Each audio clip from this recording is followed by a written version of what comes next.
We have a full evening of speakers, information, breakout groups, so let's get started. Our leader this evening is a United Church member by birth and by choice.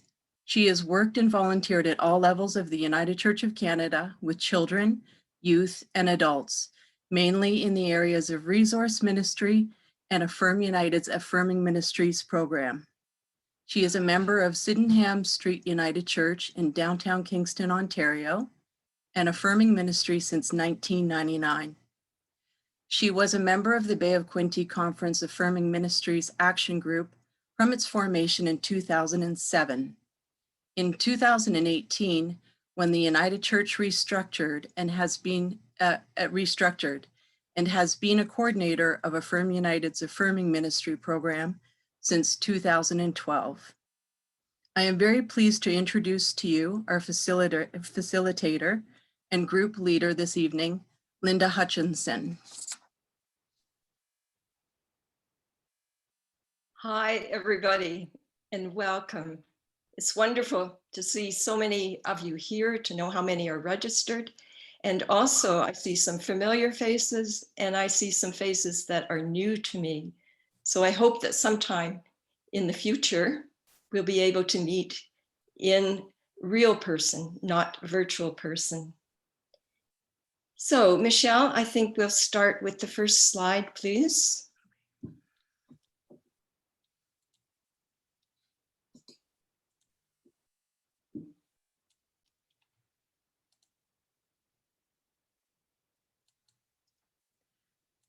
Let's go to the beginning. How about we do that? Yeah, yes.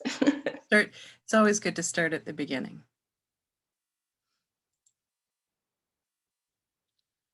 I've been very grateful throughout the process of getting this evening ready to have Michele doing the technical part and advising me on this, and also Pam. So here we are, ready to add sparkle to our day. Yeah, and to our rainbows. You're getting a quick. There you go. Okay, so we'll go to the next one. As is our custom, we're going to recognize the land, excuse me, as we begin. And I'm going to read this, and I invite you to put the traditional land on which you work and live and play in the chat so we can know where you are. Since time immemorial, Indigenous peoples have occupied and cared for this land. In acknowledging this land, the traditional home of the Anishinaabe and Haudenosaunee, we seek to rebuild right relations with First Nations, Métis, and Inuit peoples, to learn from them and to live on this land with respect and gratitude for its bounty. The next slide.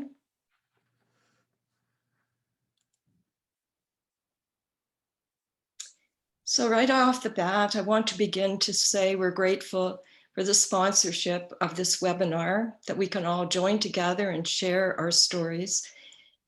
Grateful to Affirming Connections and Affirm United, Ensemble.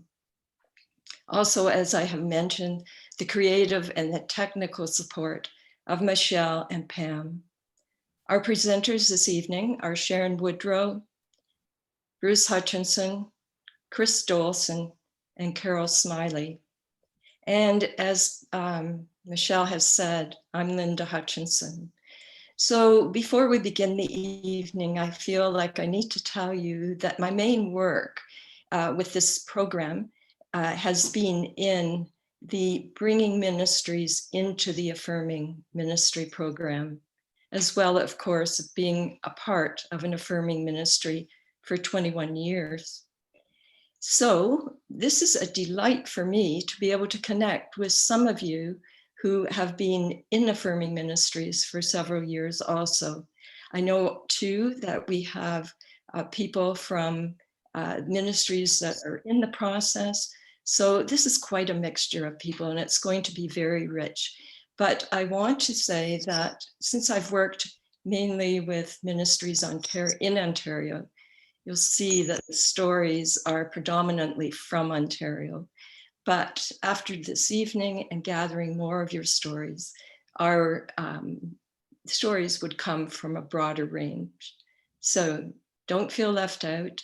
It's just what my experience has been. So thank you, everybody that's going to be part of this evening.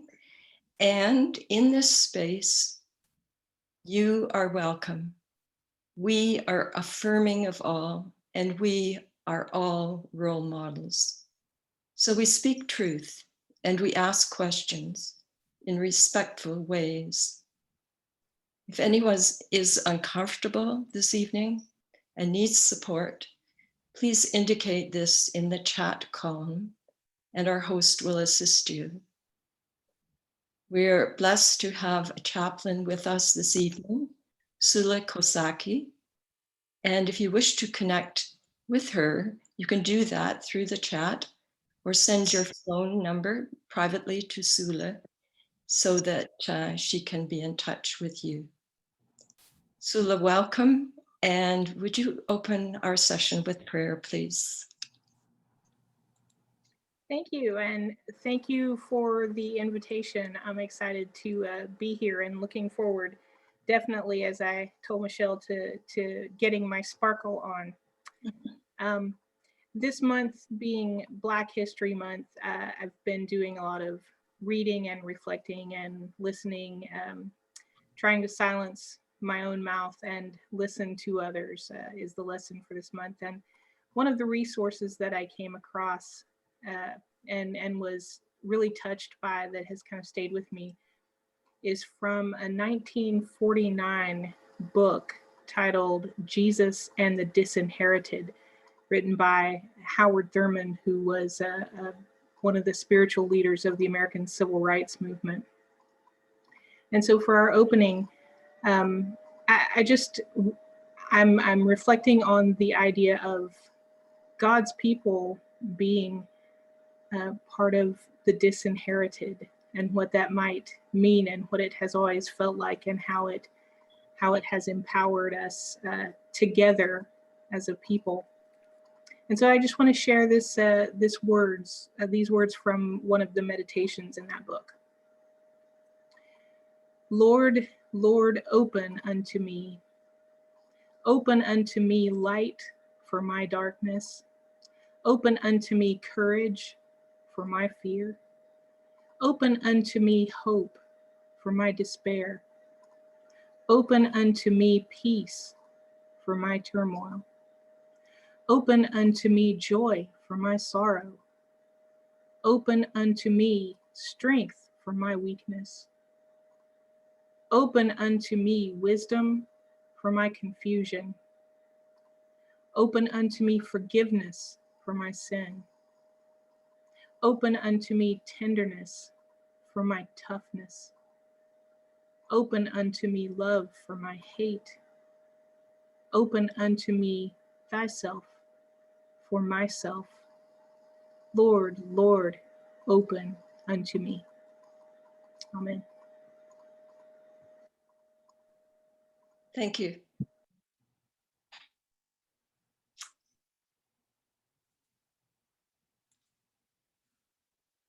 Okay, Michele, if we could have the next slide, please.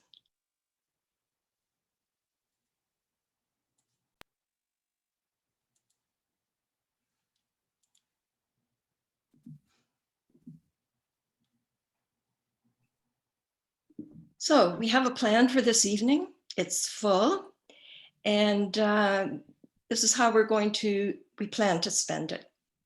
I'm going to go over some of the basics of the affirming ministry process. So recognizing that about half of you are actually in this process right now, and about half of you have already been through it, maybe for several years. This is going to be like a refresher or a review. We'll look at vision statement, we'll look at equal marriage policy, and we'll look at an action plan. Basics. Then we'll move on to reaching out stories. We have one from a local community reaching out, and then we have another which is reaching out beyond the local community. At that point, we're going to break out into groups and hear your stories, you telling your stories to each other, and then we'll come back together for a wrap up. So full evening, and let's get on with it. If you have any questions, we're going to ask you to put those in the chat line, and Michele and Pam will be watching there, and they'll bring the questions in when they think it's appropriate.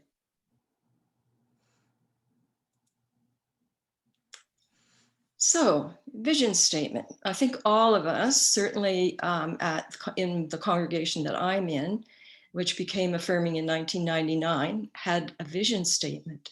But I wonder if you've had a look at your vision statement recently. I think it's recommended that churches update their vision statement about every 5 years, just to see how it's fitting in, how you're doing with what you say you are, if it matches who you really are. So it is the same with the vision statement for Affirming Ministries, because language is always changing. And so in fact, now we are using language in the vision statement, which speaks about people of all sexual orientations and gender identities. I know when we did our process in the late 90s, we were only speaking about sexual orientation. So I urge you to check that in your vision statement. Excuse me. And also, we now include a phrase in all aspects of the life and work of the ministry. And this goes along with being public, intentional, and explicit in our language about who we are embracing and including. And this is really important because I think we found sometimes that people in diverse situations are welcome only in some parts of the life and work of the ministry. They're welcome to be part of planning meals, cooking, worshiping in the pews, but it has been the case in times when it comes to teaching Sunday school or leading worship or being the minister, that there are barriers. So we require now that the vision statement includes people of all sexual orientations and gender identities in all aspects of the life and work of the ministry.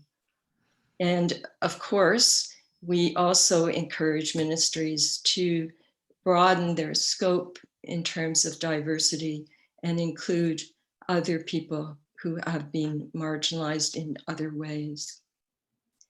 Also, we're avoiding the word regardless. I know that this had been used for years. We welcome everyone regardless of their sexual orientation or gender identity. But now that's feeling just a little bit too negative.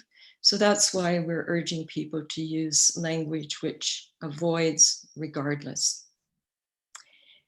So all of this looking at your vision statement and making changes in the language and so on gives you the opportunity to do some educating, and educating in terms of transgender and a broadening of the human understanding, a broadening of the understanding of the human sexual continuum, all of the things which are constantly coming into our understanding now.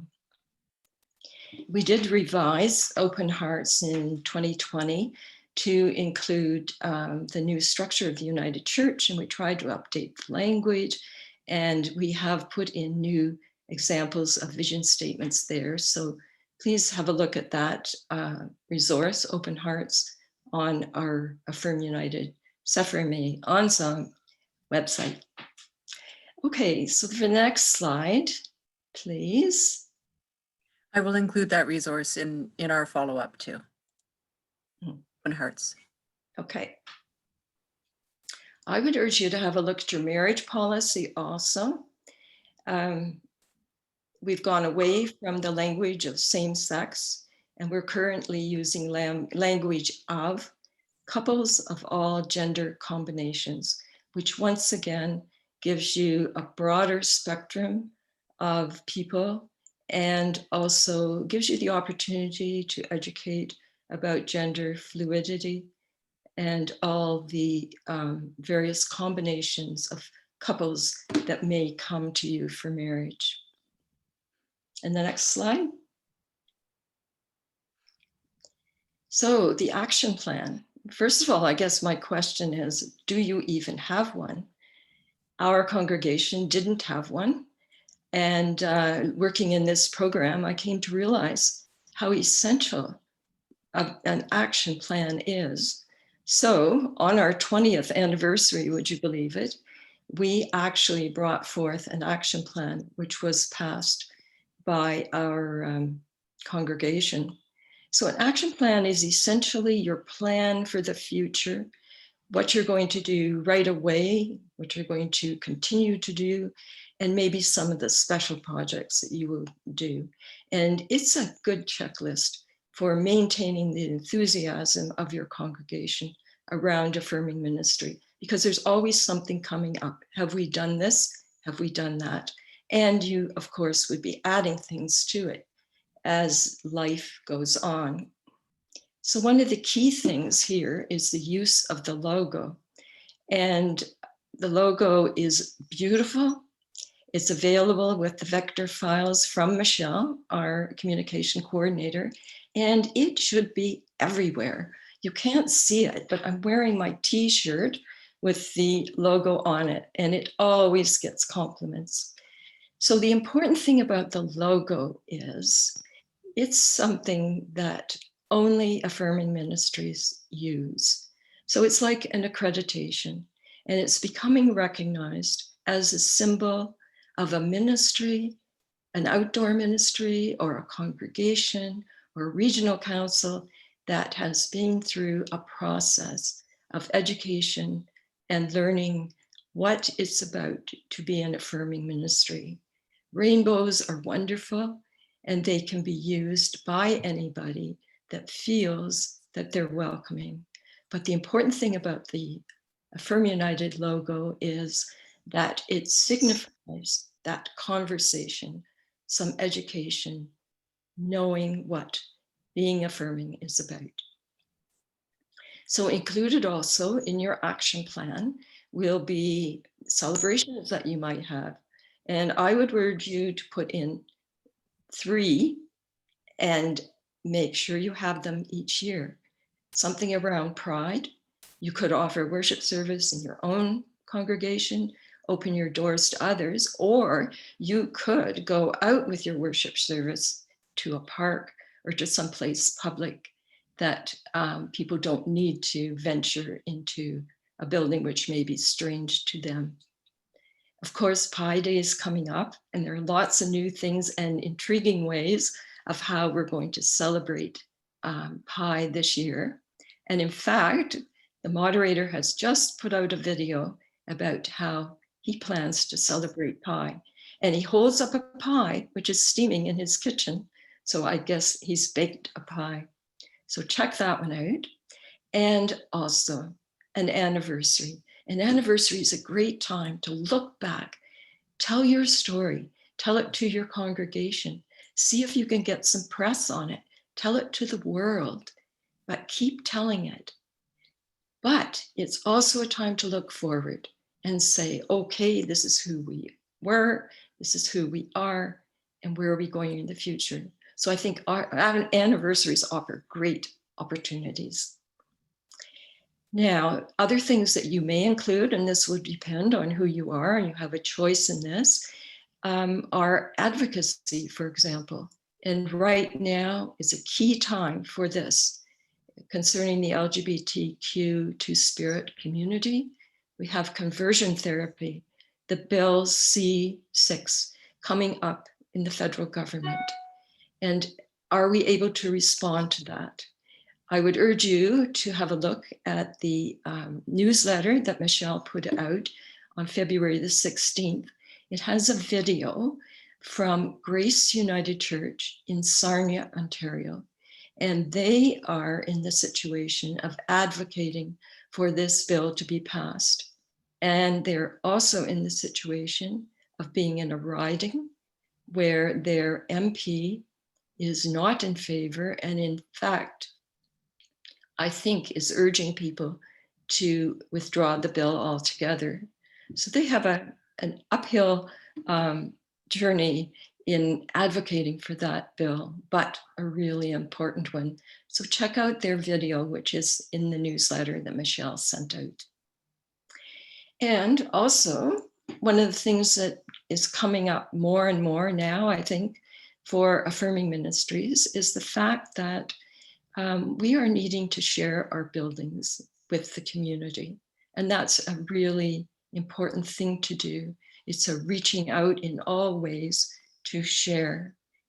But sometimes the question arises, what about these groups that we're sharing our building with, that are using our building?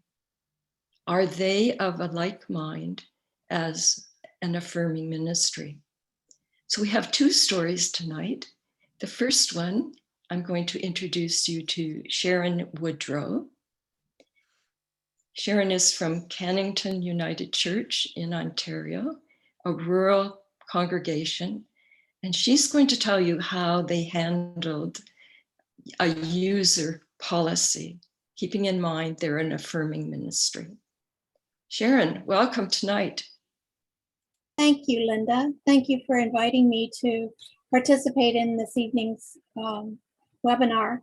And thank you too for offering that we share our church use policy. It was something that we felt as a board that was important because our church is used by a lot of people. My name is Sharon Woodrow. I go by the pronouns she and her. Those are my preferred pronouns. Trinity United is a small village church that's about an hour north of Oshawa, straight north of Oshawa in Ontario, about an hour west of Peterborough. We're on the edge of Lake Simcoe, not far from there, and kind of in cottage country. But most of our village people are farming people. We have about 2,000 residents, and we officially became affirming or designated as affirming in June the 23rd of 2019. So just over a year ago, and then we went into a lockdown where we still are. Our church building prior to the COVID lockdown was used by many groups, including Girl Guides, a Mums and Tots group. There were concerts held at our building. A lot of things happened, but we wanted to make sure that those people were familiar with our identity. Not only did we fly the rainbow flag, but we wanted people to know what our feelings are and to abide by those feelings.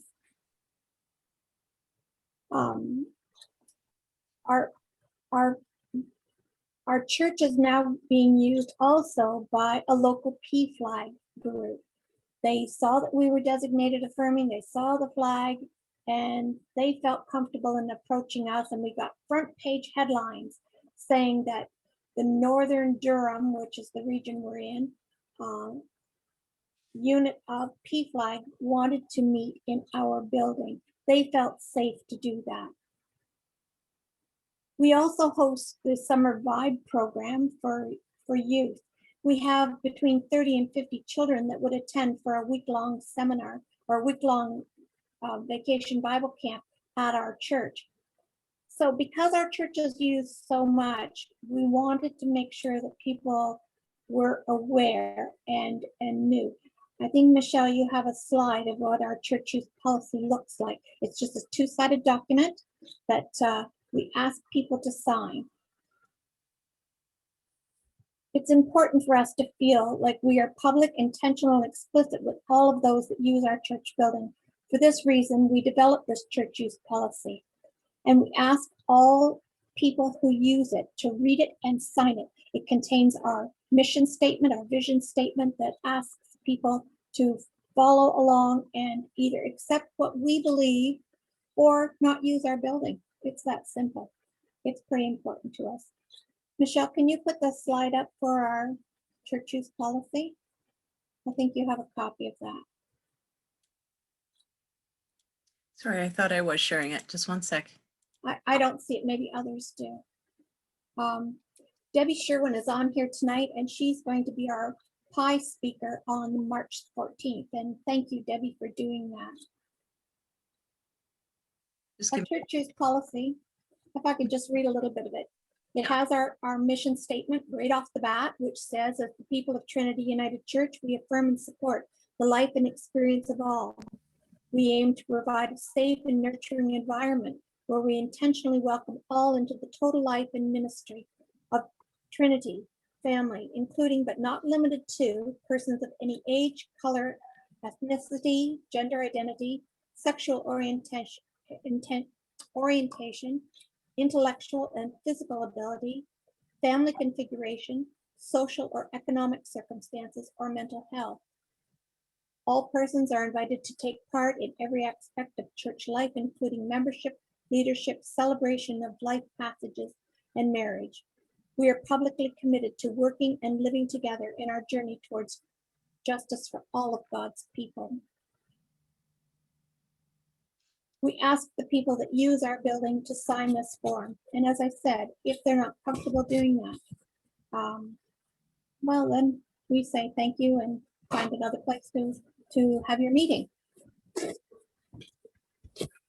When I say people are users, I'm answering Robert's question here, accept what we have written.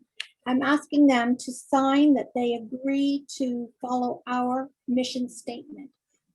If they're not comfortable with following our mission statement and being accepting of all people, no matter what, then we say to them, thank you. So far, we've not had any issues. Linda asked me this. Even with all of the parents and the guardians of the Vibe people that come in, we haven't had any issues, and we're thankful for that. We contemplated this, we worried about this, and we talked about this quite a bit. What if we were to have issues? And we're very firm at our church that you would just not be welcome. I will include it in the resources as well. Thank you. And thank you for having me tonight. Thank you, Sharon. A very, very practical addition to our storytelling. Something I think that we all need to think about, no matter whether we're rural, suburban, urban. And so now we're going to hear a story from an urban church, from my spouse, Bruce Hutchinson, who is at Sydenham Street United Church in downtown Kingston. So Bruce, tell us your story. Thank you, Linda. Great conversations. Can you hear me? Here's Bruce. Can you hear me? Yes. Yep. Okay, great. So you already know I'm from Sydenham Street United Church. I have an example. It's in the same vein as Sharon, but more informal, but I can tell you that story as we go along. We are a small congregation in a huge 1850 heritage building with about 850 seats in our sanctuary and lots of other spaces, but more on that later. The story I'm going to tell originated in 2007, when after 2 years of discernment, our congregation adopted our future mission to be a spiritual community, to engage in social justice and outreach, and to nurture and be nurtured by the arts, both as a congregation and to nurture the arts in the community.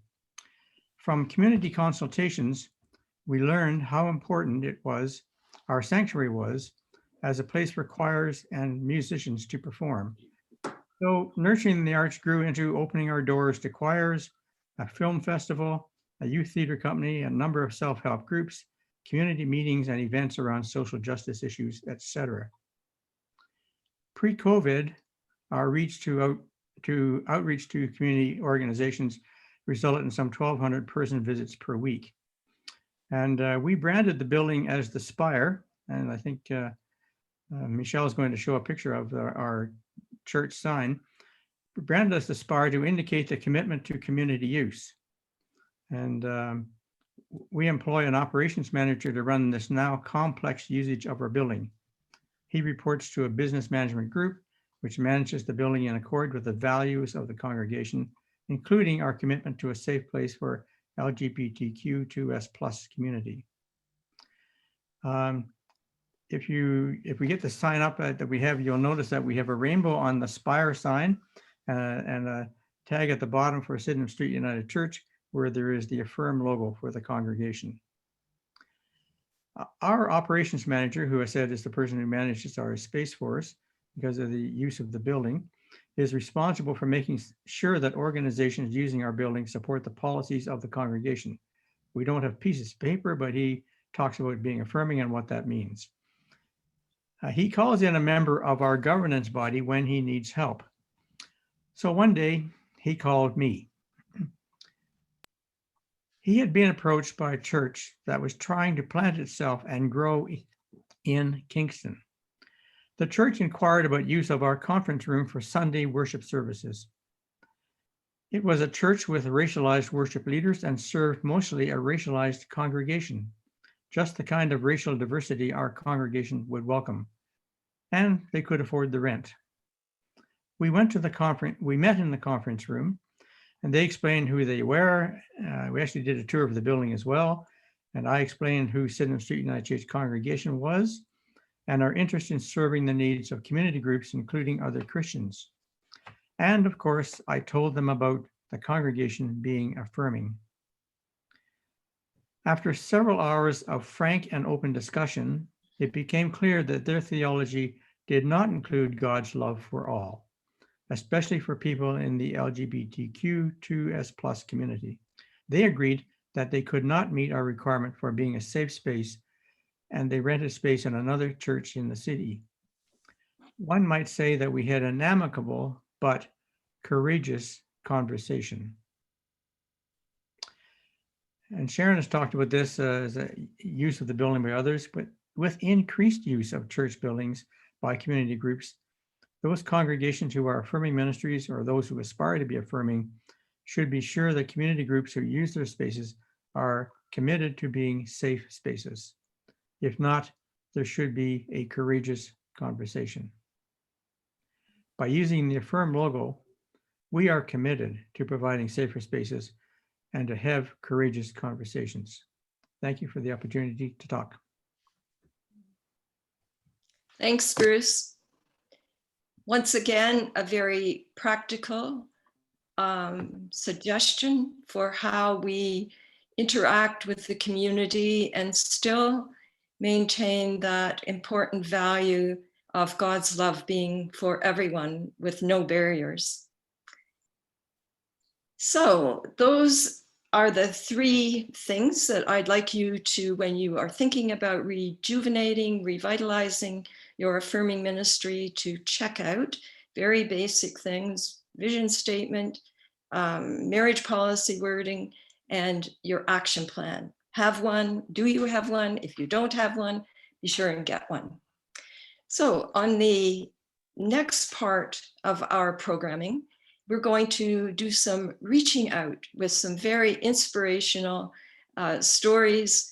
One, first of all, from Chris Dolan in Kamloops United Church, BC, reaching out to the local community. So welcome, Chris. Thank you for coming. Thank you, Linda. Okay, well, thank you for this opportunity. And I am the lay marriage minister at Kamloops United. So now I know I have something else to do. I have to go check out all our marriage documents. Not that we had a lot in 2020, but it's been a while since I dusted them off. But to tell you a little bit about, and remember this story that, this story is from my perspective, but Kamloops United Church has officially been an affirming community of faith since May of 1996. So we will be certainly looking at ways to celebrate our 25th, our silver anniversary coming up this May. Prior to 2016, I personally wasn't paying a lot of attention to the details of being affirming and what that implied. Naively, I assumed that any and all United churches would be affirming, right? After all, didn't we settle that at General Conference in 1988? I know better now. At KUC 6 years ago, there were rainbow flags affixed to the windows at the front and rear entrances, and our marriage documents stated that we were an affirming congregation. And as the lay marriage minister, one of the first weddings that I officiated was for 2 women. In the fall of 2015, our minister at the time asked me if I would walk with some others from KUC, Kamloops United Church, in the Pride event at Thompson Rivers University, TRU. And that was really my first experience participating with KUC in a public, intentional, explicit way in a community LGBTQ2S+ event. Early in 2016, KUC was planning a 3-pronged celebration to mark the completion of a building redevelopment, the launch of our identity as a center for community and spiritual discovery, and the 20th anniversary of becoming an affirming congregation. So I was part of the committee getting ready for this celebration, and I volunteered to do some of the writing for the press releases and other collateral for the celebration. When I started researching being affirming and what was entailed and expected as a member congregation of Affirm United, I was taken aback. And I was actually ashamed by what KUC was not doing. And I pored over the Affirm United website. I learned about being public, intentional, explicit. I got an enormous bee in my bonnet. And so that spring, I set about on a mission of sharing all my new knowledge with the rest of Kamloops United congregation. Everybody was going to know about pie. The huge KUC block party in downtown Kamloops that May included a display of every bit of rainbow swag and Affirm United resources that I could find. And this was our first foray into taking pie into the greater community. Something happened the following month that for me was pivotal and galvanizing. The Pulse nightclub tragedy occurred, and the Kamloops Pride and Thompson Rivers University Pride organizations asked KUC to host a vigil. Clergy from United Church, Lutheran, Anglican, Unitarian, Muslim, and the Jewish faith communities shared in the leadership. And our sanctuary was filled to standing room only with folks that probably would never have been in our building otherwise. And I was overwhelmed by the scope of the community's response and felt even more called to respond to the community. The Kamloops Pride organization began to use space in our building for their regular meetings. That summer of 2016, I appealed to our KUC Council Circle, and a large banner with the Affirm United symbol was purchased to hang on the exterior of our building. But not without the discussion of why do we have to single out one group to welcome? Can't we say everybody? The responsibilities of being officially affirming, the principles of PI and why it matters were reiterated over and over. That fall, KUC formed a much larger contingent in the Pride event on the TRU campus. We were able to talk to a lot of students and staff and share resources. About that time, I submitted an article to the local newspaper. Later that fall, about 60 KUC people were invited to a dinner and discussion to determine where the congregation wanted to go from here. That it was invitational was significant, I think, in getting more engagement from diverse parts of the congregation. And out of this, a core affirming group was formed, and we began to meet regularly. I believe that one of the most important early steps was to build a relationship with Kamloops Pride and to ask what they would like to see from us. I met with the then president of Kamloops Pride, and in March 2017, the Kamloops Pride executive agreed to have me come to one of their board meetings. Now, even though they were accustomed to using a meeting room in our building, I still was very aware that my having requested a chance to speak with them had some board members very uncomfortable. It helped that one of the board members was a journalist and worked for the paper that had published the article that I'd written, and she was familiar, and I think her enthusiastic response when I mentioned the article might have helped to gentle the resistance I felt from some of the others present. What I didn't do was tell them what we were going to do. Instead, I asked, what do they want from us? When one board member asked me why KUC, Calvinist United Church, was doing this, I simply said, because it's the right thing. Since then, KUC has been part of every annual Pride Parade. We've had worship services, served pie with a video, had film nights. We hosted a queer art event and workshops, AGMs, STD testing. Other affiliated groups like PFLAG and trans-positive organizations use our space. A UCC Seeds of Hope grant started the Kamloops Pride Choir. We even have our own professionally produced pie video. We've hung banners, flags, and a quilt, and we have a rainbow accessibility ramp.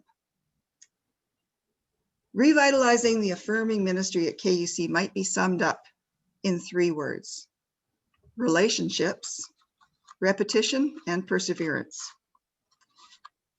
Relationships with the Pride executive and members, relationships with other members of the KUC faith community, and always the most moving and impactful moments are the times that personal stories are shared by people we know and are in relationship with. Another key factor in the rejuvenation, revitalization of the Kamloops United Affirming Ministry was that personally, I was at a place where I was more ready to take risks. Where I found resistance, I was prepared to persevere. And I know that I caused some discomfort, and I know that some people felt pushed, but I am not sorry. I listened to people when they told me about their discomfort, you know, with all this affirming talk, but gently and firmly reminded them that this is what our faith demands. Repetition was, I should say is, continues to be part of the strategy. A statement of affirming became part of the weekly ritual welcome at worship. I explained several times why we had to keep talking about it, that this was a spiritual practice like any other that grounds us and reminds us of who we are as members of this faith community. I explained often why it wasn't enough to say everybody is welcome, that we had to be explicit about who we wanted to lift up, and so that visitors that have typically felt unwelcome in a church setting would know with certainty that they were included in our welcome. I do my best to model intentionality and explicitness, and to make it routine and less uncomfortable. And it wasn't just me. You know, soon the web ministers and office staff and custodians and other folks around the church were taking initiatives in the building, online. You know, something as simple to accomplish as a gender-neutral washroom sign deeply touched some visitors. When our custodian painted our rainbow accessibility ramp, that was really pie. That was super pie. Like, we are on a downtown visible corner, and also very visible and public and intentional for the congregation. And I'm always open to ways to keep our affirming identity as one of our core KUC identities and to keep it high profile in the wider community. I have to tell you, just this afternoon, I ordered the tarts for our drive-by pick up a pie event for the March 14th weekend. The risks are worth it. I'm certain that there are still a few people who would rather not to have to hear about, you know, the affirming stuff all the time, but never underestimate the value of planting a seed.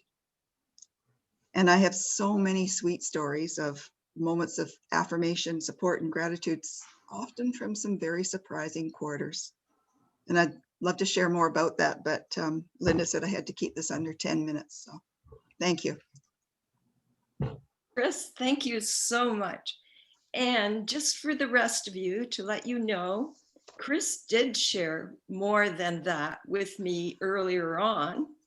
And so we have a fuller story, which is going to be sent out to you next week in a package of resources, which will include the recording, edited recording of this event, and also Chris's full story for Mary Smiley, the covenant from Sharon, and some other goodies, some resources. But I appreciate, Chris, how you included also the pushback that you got to, because I think your sparkle took you through that resistance, knowing that it was the right thing to do. So I think we all experienced some of that, and you certainly set a wonderful example for us, and thank you for bringing it tonight. Thank you. So I think there's much more we could go into with Chris, but we've got Mary Smiley in line now to bring us a story of reaching out beyond the local community. So Mary Smiley from Royal York Road United Church in Toronto. Come on, Mary. So I think, Sorry, it's Carol. Yeah, Carol. Just one sec, Linda. We've got one quick question from Sharon, okay? Okay, sure. Sharon, you can unmute yourself and ask. Sharon Woodrow.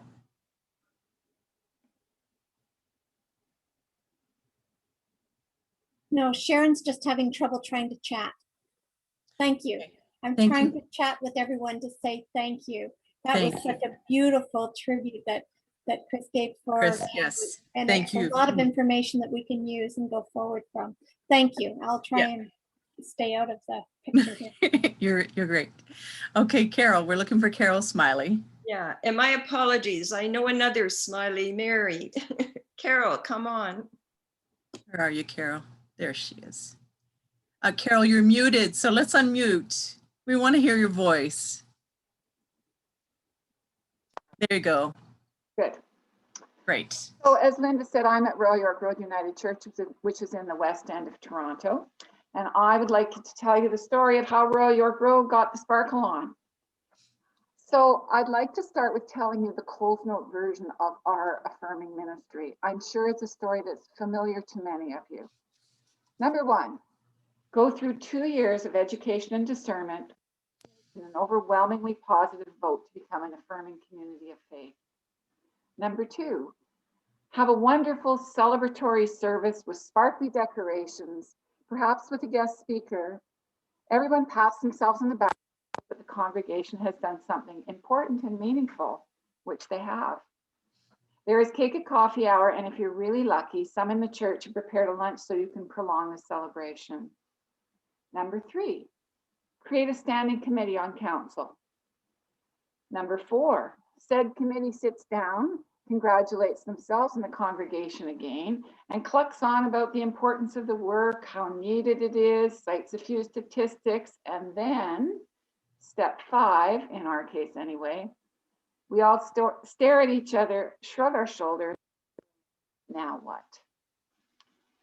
And if you're like Royal York, you sit in the desert for many, many months, maybe even a couple of years.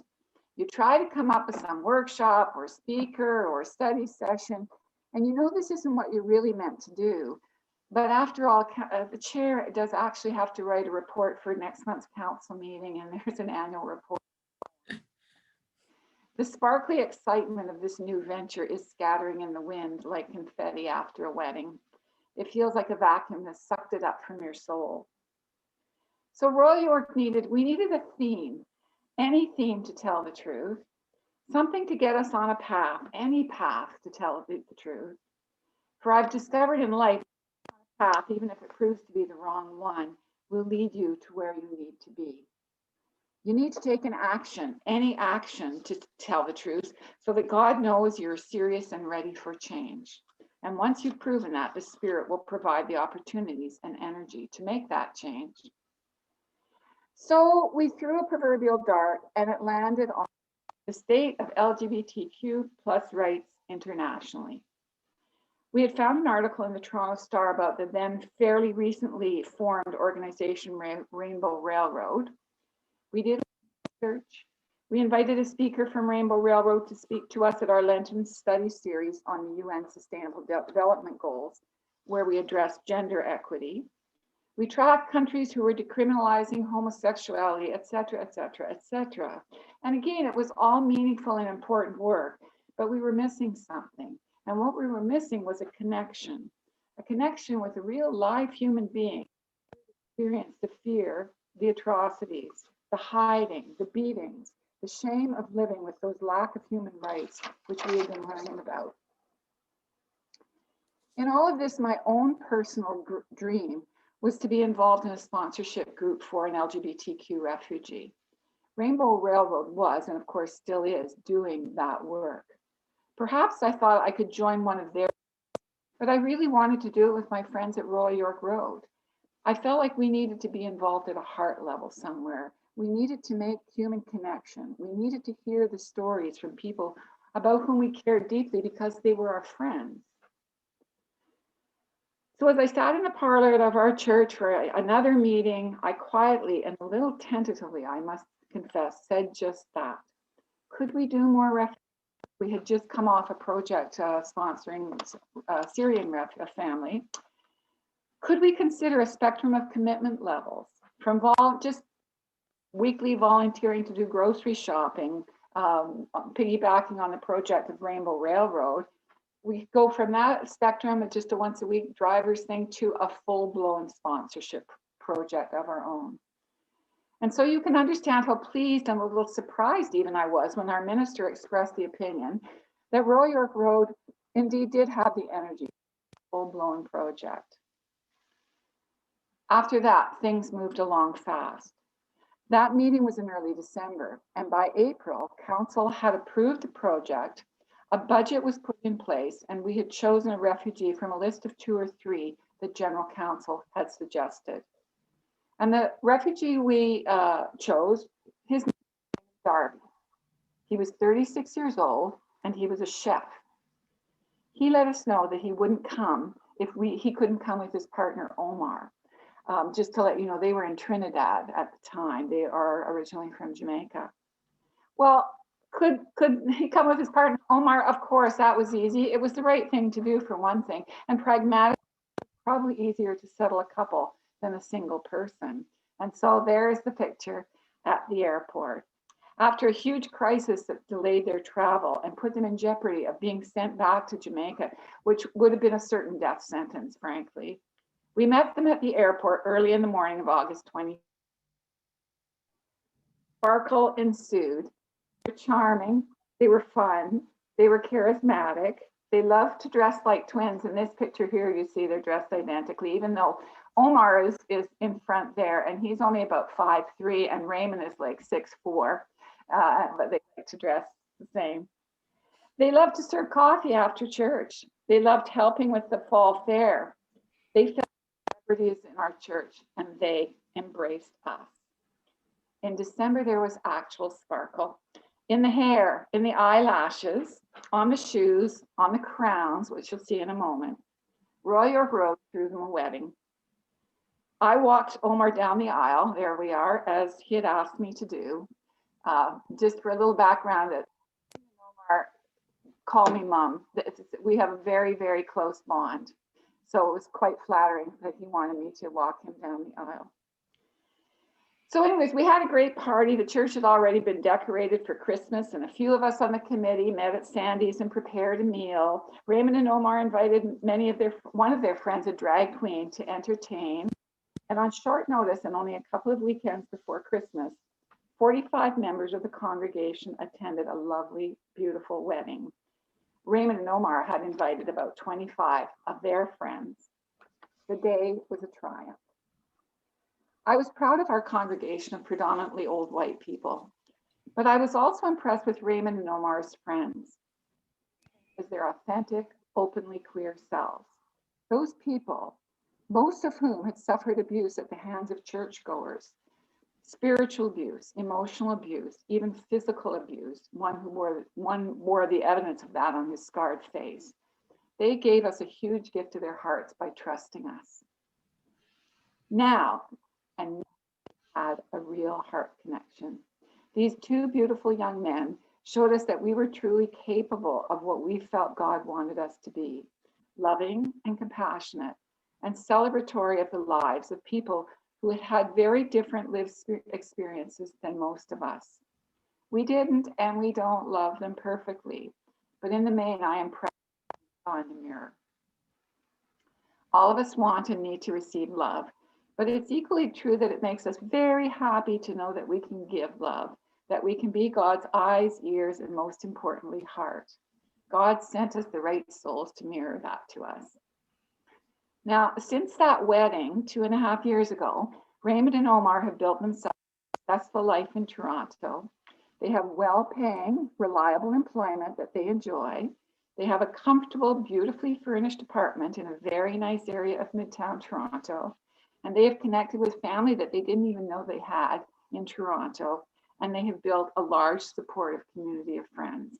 In fact, if I go out with them somewhere, they're saying hi to everybody. They were doing that even a month after they arrived. They have a great gift for friendship.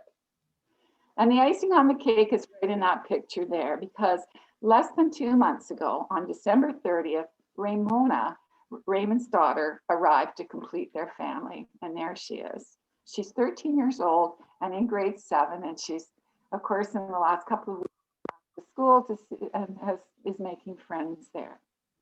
So I heartily encourage you to think about sponsoring an LGBTQ refugee.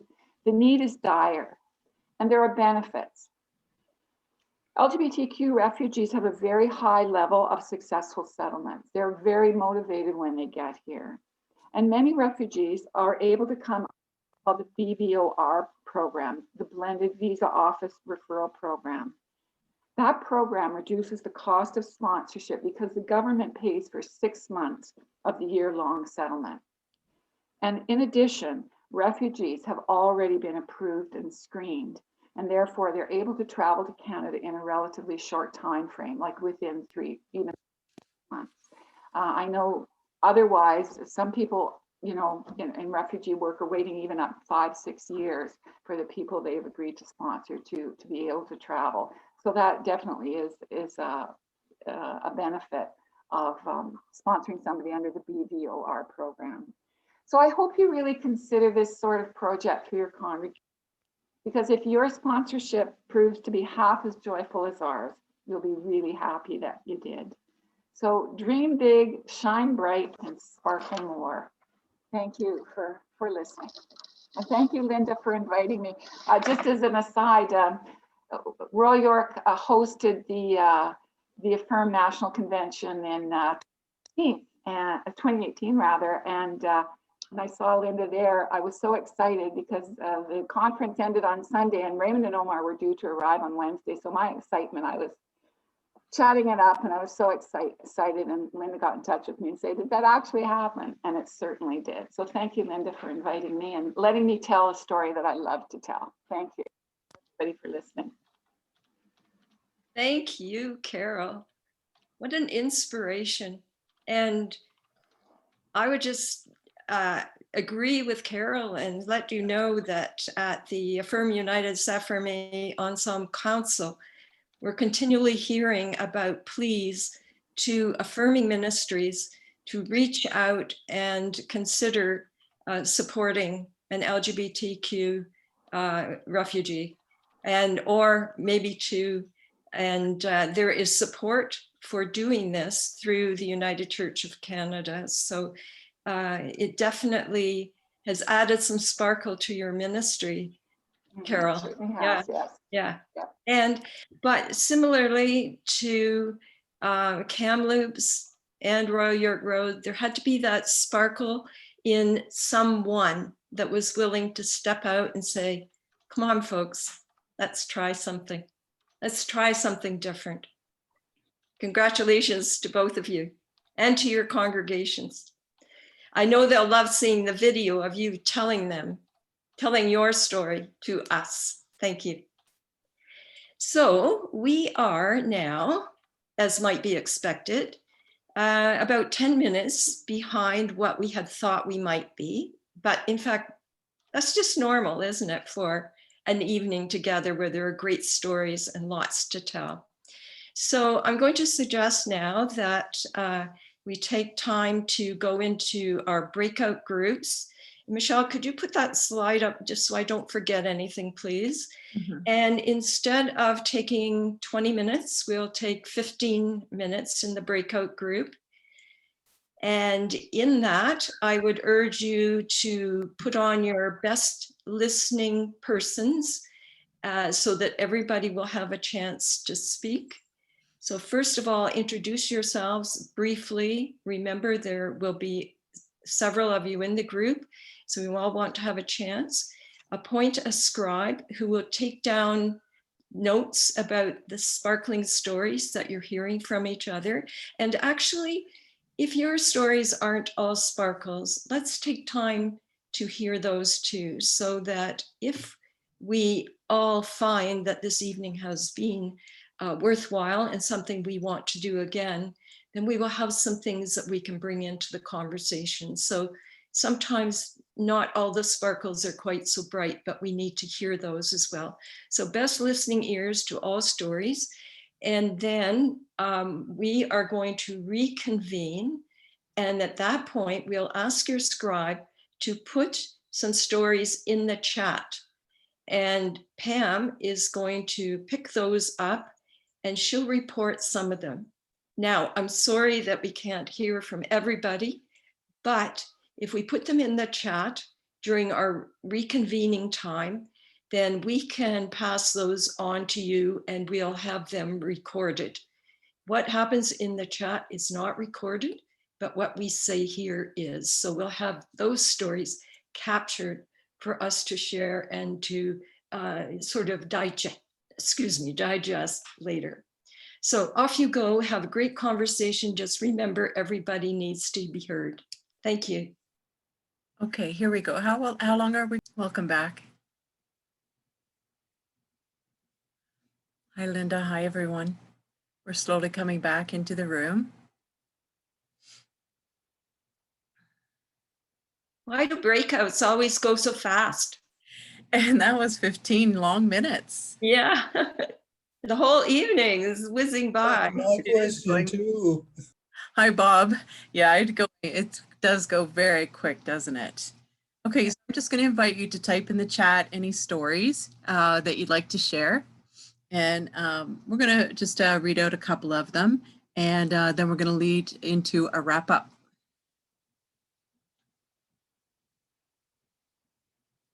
So I was the scribe in my group. So as people are typing, I'll just sort of share a couple of things. So at St. Paul's United in Warkworth, Ontario, 2 years ago, they did a Pride in the Park service, and they had 100 people show up, which they said was 1/6 of their community.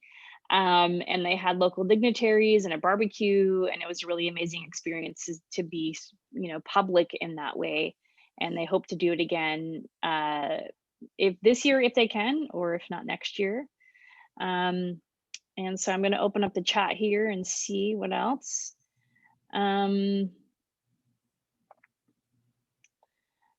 Somebody said even COVID could not stop the vote to affirm, which is happening soon. We've found that lots of folks have actually, you can get people together and have these conversations, sometimes even in a better way. Of course we want to join in person, but you can have the conversations and include more people. Someone saying that their granddaughter dressed up as the Queen of Tarts to hand out cupcakes in the drive-by. Oh, she is going to. Okay, that's amazing. Please put some more in the chat. That's awesome. A minister on Vancouver Island was so pleased when 94% voted to affirm. Another one from our group, Grace United Church in Sarnia. You might have seen their video that was shared on Affirm United's Affirm Ensemble's Facebook page and in the group. And they made a video in response to an MP in their area saying, petitioning against the conversion therapy ban and saying that she had the support of all churches behind her. And that was not the case. So they turned around a great video in 24 hours to speak back into that. What else do we have in here? Beck says that they've been doing short video spots in their online worship services. They read a story about a trans teddy bear. Yeah, I think it's called Teddy and Me, something like that. That's great. Third time of trying to seek Affirm and was successful. Good for you for keeping in there. Hello, Lisa. Oh, introducing Teddy. Yes. Lisa. Sorry. That's Hello. So, have you had We will find them. A pleasant evening. That's Isabel. You haven't. Oh, Okay, there we go. You got it. What else do we have? In from Mallory, they were able to change all of their single stall washrooms to all gender with visible signage. That's awesome. We hear so often how much that means to folks for so many different reasons. Somebody I've talked to said that the only all gender washroom they'd been in their city was at a church.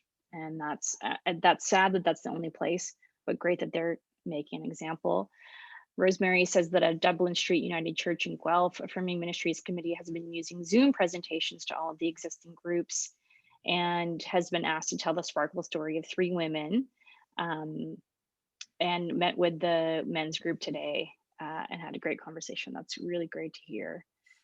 A sparkle included one congregation having 2 moms as parents to the baby Jesus in their Christmas pageant. Yes, that was probably more than accurate.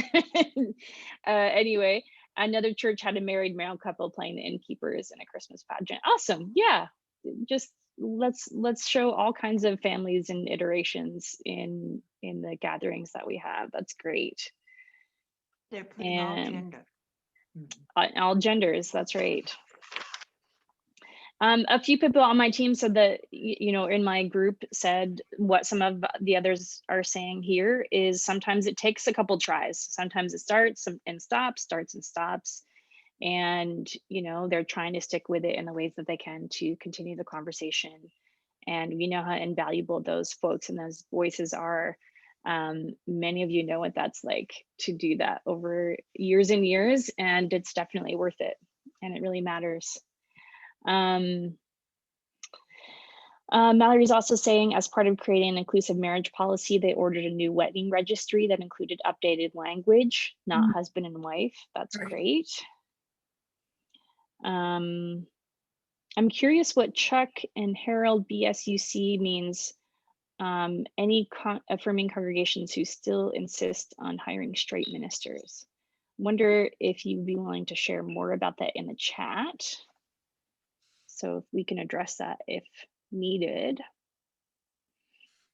And also at Hillhurst United, Graham mentioned that, you know, they've been affirming for 11 years and, you know, seeking to deepen that in what is their language like? What are, you know, the other sort of tendrils of affirming? How do you not, you know, how do you continue to deepen that commitment over that amount of time? And another person shared that when they participated with their church in Kamloops in the Pride Parade, it was a real magical experience to sort of be that church presence and be able to celebrate and be really public in that way. That is a very public way of being there. One minister said that she felt that we should work to assist divorcing gay and straight couples. I'm not sure what that means. Pam? Yeah. I wonder if I could just explain those 2 points, because I think Yeah, they're sure. key points. And it's the fact that although we have 238 affirming ministries, there are affirming ministries that still don't seem to be interested in hiring gay, lesbian, trans personnel, ministers. So we need to really encourage that. We need to be who we are and hire people who are looking, call people who are looking for calls. So that's the one about the calling a minister from the LGBTQ2S community. And the other one, we have an equal marriage policy, and it's wonderful. And what I think we found at Sydenham Street was that we were not prepared to realize that sometimes equal marriages fall apart, no matter what the gender combination. Mm-hmm. And that was heartbreaking for our congregation when a couple did split up. And so that was one of the it's a point of reality in our affirming ministry that there are ups and there are downs, but to bring those 2 points forward, I think are important. Thank you. Yeah, thank you. Thanks for addressing that, Linda. I appreciate it. Somebody else is saying this is great. They had an openly out LGBT teen who had been regularly attending youth group for a year when they suddenly one night said, "Whoa, is this a Jesus-y church? I didn't think I'd be wanted in a Jesus church. This is cool." So I mean, that's great. I think it really shows that it is still a completely radical idea to be included and to have a place to belong. Somebody said they had a trans teen as Joseph in the pageant. Awesome. Another person says they're focusing on short segments and morning worship with backed up material on the website as part of their process.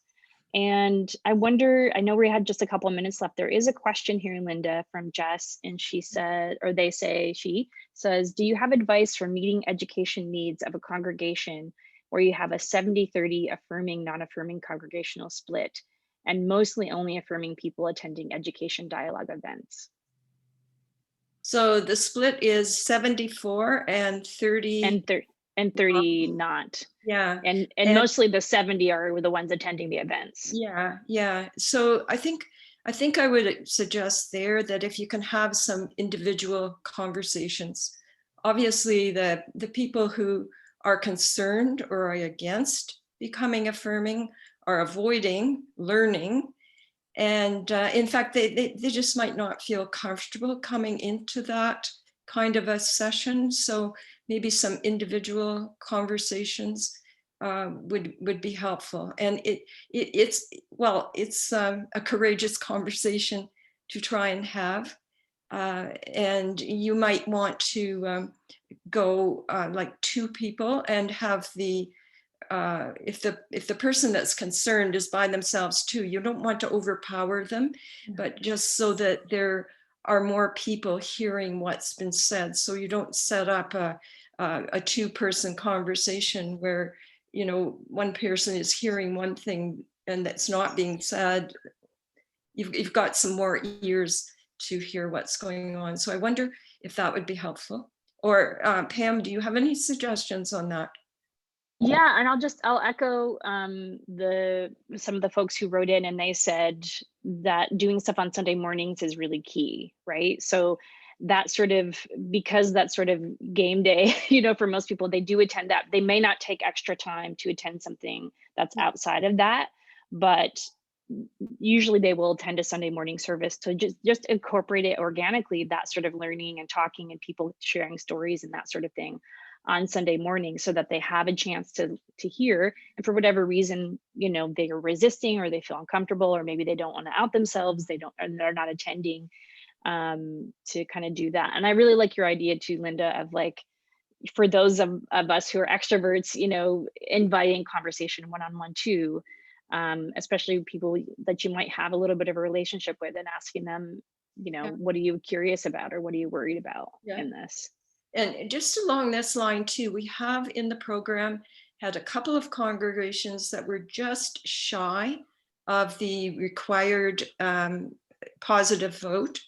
And so they just went with that and spent another year or 2 doing the educational parts where they've incorporated it into worship, visiting the small groups in the congregation, like the choir and the women's group and the Bible study, to have that intimate conversation. And then they did have a positive vote. So, they just didn't let it go, because if you let it go, you've got 70% of your people that are unhappy that you've just let it go.